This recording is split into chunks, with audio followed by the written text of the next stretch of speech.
പ്രധാനമന്ത്രി നരേന്ദ്രമോദിക്ക് ജയ് വിളിക്കുമ്പോൾ എന്തുകൊണ്ട് രാജ്യവും ജനങ്ങളും രാഹുൽ ഗാന്ധിയെ കൂക്കി വിളിക്കുന്നു? അതിനുള്ള ഉത്തരം ഇതാ. തെരഞ്ഞെടുപ്പ് കഴിഞ്ഞു, വോട്ടെണ്ണൽ കഴിഞ്ഞു 102 MLA-മാരെ കേരളത്തിൽ കിട്ടിക്കഴിഞ്ഞു. പക്ഷേ 10 ദിവസം കഴിഞ്ഞിട്ടും സർക്കാർ രൂപീകരിക്കാൻ ഇതുവരെ രാഹുൽ ഗാന്ധിക്ക് സാധിച്ചിട്ടില്ല. 10 ദിവസം, ഭരണത്തിന്റെ 10 ദിവസങ്ങളാണ് രാഹുൽ ഗാന്ധി നഷ്ടപ്പെട്ടിരിക്കുന്നത്. 10 വർഷം കാത്തിരുന്നാണ് 102 MLA-മാരെ കിട്ടിയിരിക്കുന്നത്. എന്നാൽ രാഹുൽ ഗാന്ധി ഇവിടെ ചെയ്ത ഒരു കാര്യം, അതിനെക്കുറിച്ച് പറയുകയാണെങ്കിൽ, ഈ 102 MLA-മാരെ വഴിയാധാരമാക്കി 5 MLA-മാരുടെ പിന്നാലെ പോയിരിക്കുകയാണ് രാഹുൽ ഗാന്ധി. അങ്ങ് തമിഴ്നാട്ടിൽ സത്യപ്രതിജ്ഞയ്ക്കും സദ്യ വിളമ്പാനും ഒക്കെ നടക്കുകയാണ് രാഹുൽ ഗാന്ധി. രാഹുൽ ഗാന്ധി എന്ത് വിളിക്കണം? കൃത്യമായ പേര് നേരത്തെ ഇവിടെ ജനം വിളിച്ചു കഴിഞ്ഞു, പപ്പു. ഇതുകൊണ്ടാണ് രാഹുലിനെ പപ്പു എന്ന് വിളിക്കുന്നത്. ചർച്ചകൾക്ക് അവധി നൽകി ഒരു പ്രതിസന്ധി ഘട്ടത്തിൽ രാഹുൽ ഗാന്ധി ഇപ്പോൾ ടൂർ ചെയ്ത് നടക്കുകയാണ്. അതായത് തമിഴ്നാട്ടിൽ 102 MLA-മാരെ വഴിയിൽ തള്ളി തമിഴ്നാട്ടിൽ ടൂർ പോയിരിക്കുകയാണ്.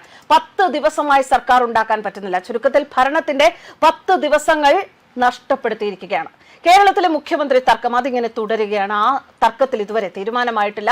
രാഹുൽ ഗാന്ധി നേതാക്കളെ ദില്ലിയിലേക്ക് ഇതുവരെ വിളിച്ചതിൽ ഒരു തീരുമാനമാകാതെ പോവുകയാണ്. നേതാക്കളുടെ അഭിപ്രായം കേട്ട ശേഷം രാഹുൽ ഗാന്ധി തീരുമാനിക്കുമെന്നാണ് നേരത്തെ അറിഞ്ഞിരുന്നത്. എന്നാൽ അധ്യക്ഷ സോണിയാഗാന്ധി ഇതുവരെ ആരുടെയും പേര് പറഞ്ഞിട്ടില്ല. മുതിർന്ന നേതാവ് AK ആന്റണിയും ആരെയും നിർദ്ദേശിച്ചില്ല എന്നാണ് സൂചന. എന്നാൽ MLA-മാരുടെ എണ്ണം അവഗണിക്കരുത് എന്ന നിലപാടിൽ ഉറച്ചു നിൽക്കുകയാണ് KC വേണുഗോപാലിനെ പിന്തുണയ്ക്കുന്നവർ. കേരളത്തിലെ മുഖ്യമന്ത്രിയെ തീരുമാനിക്കാനുള്ള ചർച്ചകളുടെ ഭാഗമായി രാഹുൽ ഗാന്ധി ഇപ്പോൾ നേരിട്ട് അഭിപ്രായങ്ങൾ തേടുകയാണ് എന്നറിയുന്നത്.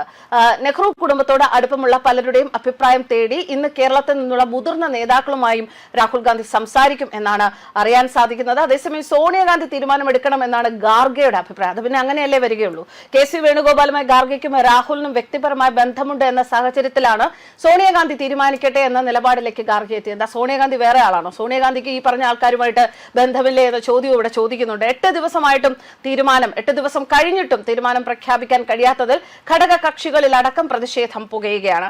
ചർച്ചകളുടെ ഭാഗമായി രാഹുൽ ഗാന്ധി മല്ലികാർജ്ജുൻ ഖാർഗെയുമായും പ്രിയങ്ക ഗാന്ധിയുമായും സംസാരിച്ചിരുന്നു. ലീഗിന്റെ നിലപാട്, സംസ്ഥാനത്തെ സാഹചര്യം, ഇതൊക്കെ പ്രിയങ്ക രാഹുലിനെ ധരിപ്പിച്ചു.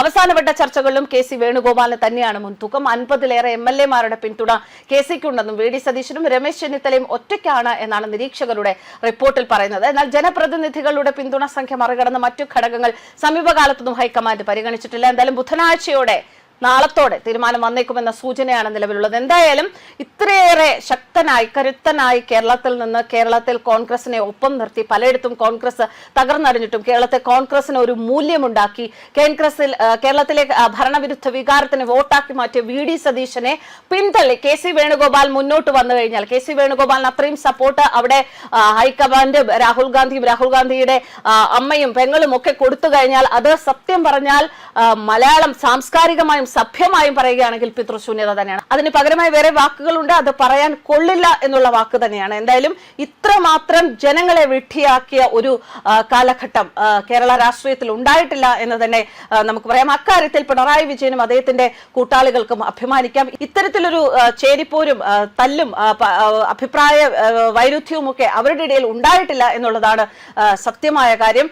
എന്തായാലും ഇതിപ്പോ കേരളത്തിലെ ഈ ഒരു വിഷയം ദേശീയ ശ്രദ്ധ പിടിച്ചുപറ്റിയിരിക്കുകയാണ്. കേരളത്തിന് കോൺഗ്രസ് തന്നെ നാണക്കേടുണ്ടാക്കിയിരിക്കുകയാണ്. ന്യൂസ് ഡെസ്ക് കർമ്മ ന്യൂസ്.